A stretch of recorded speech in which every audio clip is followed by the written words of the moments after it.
సుజాత గారు voice mute లో ఉన్నట్టుంది మీది సుజాత గారు. హలో ఎస్ సుజాత గారు ప్లీజ్ రెస్పాండ్ అవ్వండి. వినబడుతుంది రెస్పాండ్ అవ్వండి. ఫస్ట్ ఆఫ్ ఆల్ బీఆర్ఎస్ వాళ్ళకి ఒక సమాధానం చెప్పి బీజేపీ నాయకుల దగ్గరకు వస్తాను నేను. బీఆర్ఎస్ వాళ్ళు మాట్లాడినటువంటి మాటల్లో ఎక్కడ కూడా పెద్దగా చెప్పుకోవాల్సినటువంటి విషయం లేదు. విషయం ఏంటంటే ఒకటే, కేసీఆర్ నేతగా, కేసీఆర్ పెద్ద గొప్ప మంచిగా ఆయన తెలంగాణ తెచ్చిండు, తెలంగాణ ఆయన వల్లనే వచ్చింది, జాతి పిత, ఆ పిత ఈ పిత, దేశకి నేత ఎట్లయిపోయిండో, టిఆర్ఎస్ నుంచి బీఆర్ఎస్ ఎందుకు మారిందో అని ఆయనకి పాపం తోచినంత విషయం చెప్పినాడు. ఇప్పుడు ఒక మాట నేను అడగాలనుకున్నా బీఆర్ఎస్ సోదరుడికి.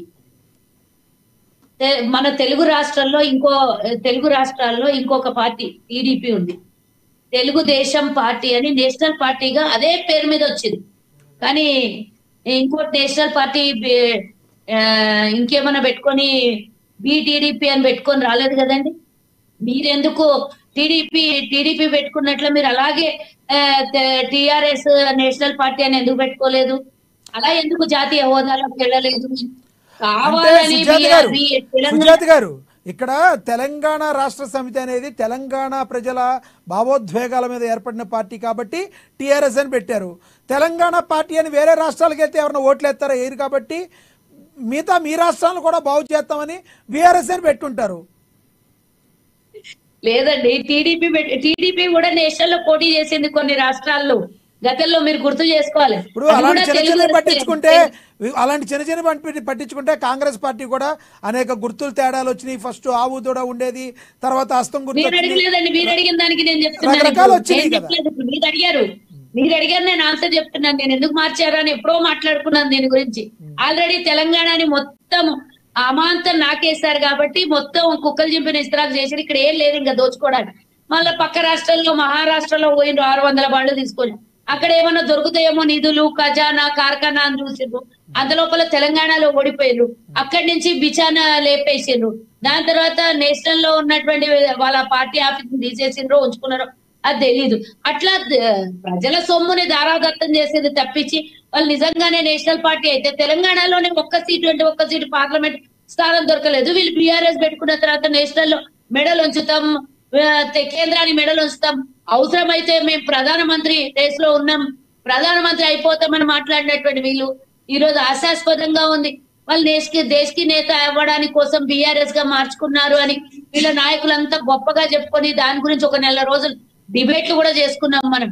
ఆ డిబేట్లు ఎటుబాయానో, ఆ దేశకి నేత ఎటుబాయానో, కేంద్రంలో వీళ్ళు మెడలోంచి ప్రధానమంత్రి ఎటుబాయానో ఏమో కానీ తెలంగాణలో ఒక్క సీటు కూడా పార్లమెంట్ లోక్సభ స్థానం దక్కలేదు.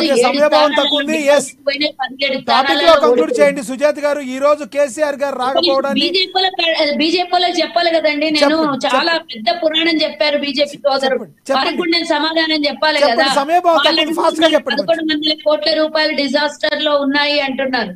సరే, తెలంగాణలోనే కావు భారతదేశంలో అన్ని చోట్ల డిజాస్టర్ ఫండ్ ఉంటది. మరి పక్క రాష్ట్రాల్లో కూడా డిజాస్టర్ ఫండ్ ని వాడుకోమనో లేకపోతే అక్కడున్న హెలికాప్టర్లు రిపేర్ చేయించుకోమనో ఎందుకు చెప్పలేదండి? ఇమీడియట్ గా 8 హెలికాప్టర్లు 10 బోట్లను పంపించిండ్రు.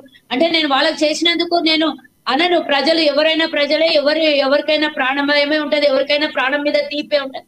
ఎవరైనా మంచిగా బతుకుండాలనే కోరుకుంటాం. ఎలాంటి ఆర్థిక నష్టాలు కానీ ఎలాంటి ఇబ్బందులు జరగొద్దని కోరుకుంటాం.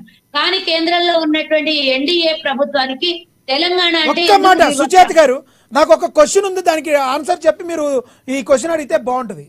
2014లో ఏదైతే బైఫర్కేషన్ సమయం ఉందో, మరి ఒక కంట్లో అన్నం ఇంకో కంట్లో సున్నం ఎలా పెట్టారండి మీరు?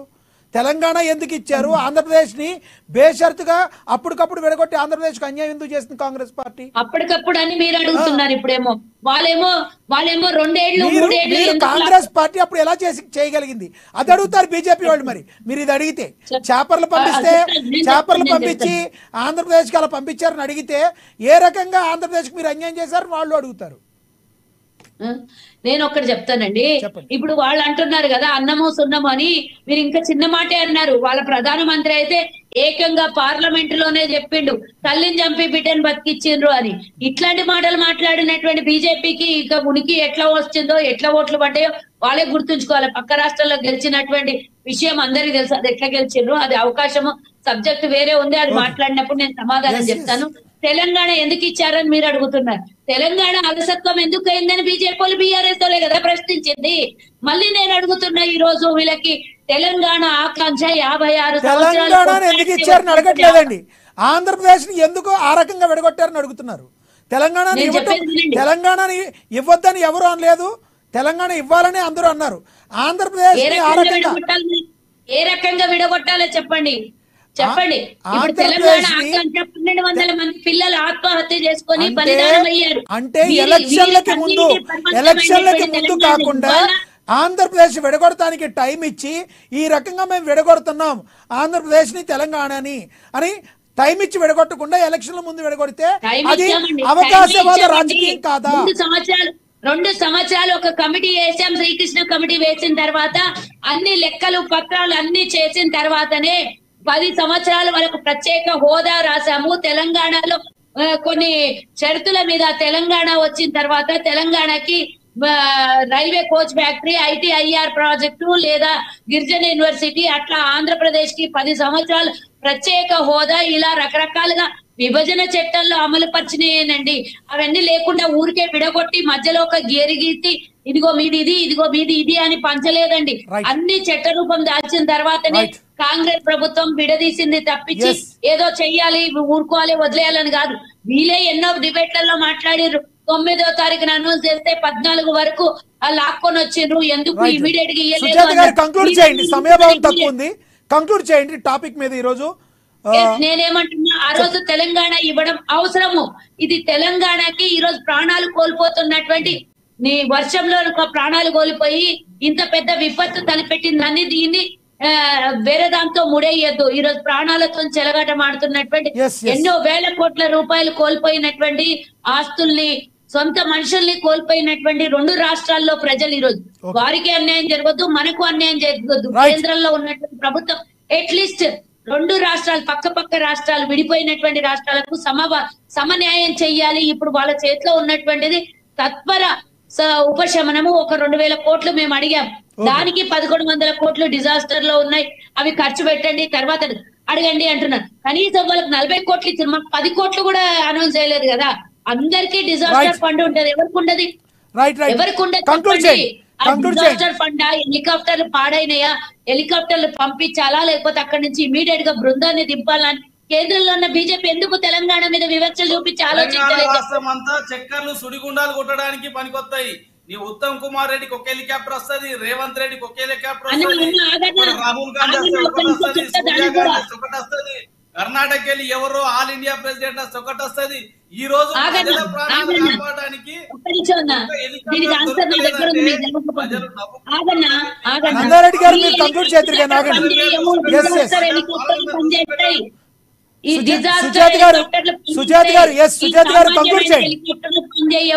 ఇది తెలియకపోతే తెలుసుకోండి, తెలుసుకున్న తర్వాత మాట్లాడండి.